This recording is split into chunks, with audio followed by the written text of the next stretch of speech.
ಶಾಲೆಗಳಲ್ಲಿ ಓದುವಂತಹ ಮಕ್ಕಳಿಗೂ ಕೂಡ ಮುಂದುವರಿದ ಭಾಗವಾಗಿ ಉಚಿತ ಮಾಡ್ತೀವಿ ಅಂತಂದ್ರೆ ಯಾವ ತರವಾಗಿ ಸರ್? ಅಂದ್ರೆ ಈಗ ಮಕ್ಕಳಿಗೆ ಉಚಿತ ಇದೆ ಅಲ್ವಾ ಸರ್? ಸಾಮಾನ್ಯ ಮಕ್ಕಳಿಗೆ ಹೆಣ್ಮಕ್ಳಿಗೆ ಉಚಿತ ಇದೆ, ಇದೆ ಸರ್. ಗಂಡು ಮಕ್ಕಳಿಗೆ ಪಾಸ್ ಕೊಡ್ತೀವಿ. ಸರ್ಕಾರಿ ಶಾಲೆಯಲ್ಲಿ KPSC ಶಾಲೆ ಓದೋ ಮಕ್ಕಳಿಗೆ ಉತ್ತೇಜನ ಕೊಡೋದಕ್ಕೆ DCM ಈ ರೀತಿ ಹೇಳಿರ್ಬೋದು. ನಾನು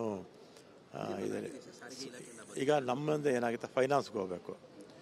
ಫೈನಾನ್ಸ್ಗೆ ಹೋಗಿ ಅದಕ್ಕೆ ಎಷ್ಟು ಹಣ ಖರ್ಚಾಗುತ್ತೆ ಅಂತ 10 ಕೋಟಿ ಮೇಲೂ ಖರ್ಚಾಗೋಗಂದರೆ ಫೈನಾನ್ಸ್ಗೆ ಹೋಗಿ ಆಮೇಲೆ ನಮಗೆ ಕ್ಯಾಬಿನೆಟ್ಟಿಗೆ ಬರುತ್ತೆ. ಕ್ಯಾಬಿನೆಟ್ ಬಂದು ತೀರ್ಮಾನ ಆದಮೇಲೆ ಆಮೇಲೆ ನಾವು ಅದನ್ನು ಕಾರ್ಯಗತ ಮಾಡ್ತೀವಿ. ಇಲ್ಲ ಅಲ್ಲ, ಸಲಹೆ ಕೊಟ್ಟಿದ್ದಾರೆ, ಅವರು ಸಲಹೆ ಕೊಟ್ಟಿದ್ದಾರೆ. ಈಗ ಒಂದು ನಿಮಿಷ, ಅವರು ಸಲಹೆ ಕೊಟ್ಟಿದ್ದಾರೆ, ಉಪಮುಖ್ಯಮಂತ್ರಿ ಆಗಿ ಅವರು ಸಲಹೆ ಕೊಟ್ಟಿದ್ದಾರೆ. ಅದು FDಗೆ ಹೋಗಿ FD ಕನ್ಕರೆನ್ಸ್ ತಗೊಂಡು ಕ್ಯಾಬಿನೆಟ್ ಬಂದು 10 ಕೋಟಿ ಮೇಲೆ ಏನೇ ಖರ್ಚು ಮಾಡೋಂಗಿದ್ರು ಕ್ಯಾಬಿನೆಟ್ಟು ಅನುಮತಿ ಬೇಕು. ಅದರಿಂದ ಕ್ಯಾಬಿನೆಟ್ ಬಂದ ಮೇಲೆ ಕ್ಲಿಯರ್ ಆಗುತ್ತೆ.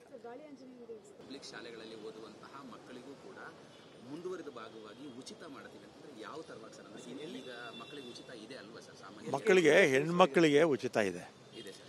ಗಂಡು ಮಕ್ಕಳಿಗೆ ಪಾಸ್ ಕೊಡ್ತೀವಿ.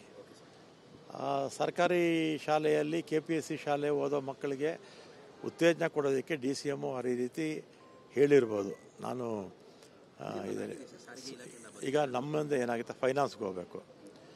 ಫೈನಾನ್ಸ್ಗೆ ಹೋಗಿ ಅದಕ್ಕೆ ಎಷ್ಟು ಹಣ ಖರ್ಚಾಗುತ್ತೆ ಅಂತ 10 ಕೋಟಿ ಮೇಲೂ ಖರ್ಚಾಗೋಗಂದರೆ ಫೈನಾನ್ಸ್ಗೆ ಹೋಗಿ ಆಮೇಲೆ ನಮಗೆ ಕ್ಯಾಬಿನೆಟ್ಟಿಗೆ ಬರುತ್ತೆ.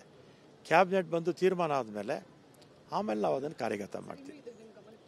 ಇಲ್ಲ ಅಲ್ಲ, ಸಲಹೆ ಕೊಟ್ಟಿದ್ದಾರೆ, ಅವರು ಸಲಹೆ ಕೊಟ್ಟಿದ್ದಾರೆ. ಈಗ ಒಂದು ನಿಮಿಷ, ಅವರು ಸಲಹೆ ಕೊಟ್ಟಿದ್ದಾರೆ, ಉಪಮುಖ್ಯಮಂತ್ರಿ ಆಗಿ ಅವರು ಸಲಹೆ ಕೊಟ್ಟಿದ್ದಾರೆ. ಅದು FDಗೆ ಹೋಗಿ FD ಕನ್ಕರೆನ್ಸ್ ತಗೊಂಡು ಕ್ಯಾಬಿನೆಟ್ ಬಂದು 10 ಕೋಟಿ ಮೇಲೆ ಏನೇ ಖರ್ಚು ಮಾಡೋಂಗಿದ್ರು ಕ್ಯಾಬಿನೆಟ್ಟು ಅನುಮತಿ ಬೇಕು. ಅದರಿಂದ ಕ್ಯಾಬಿನೆಟ್ ಬಂದ ಮೇಲೆ ಕ್ಲಿಯರ್ ಆಗುತ್ತೆ.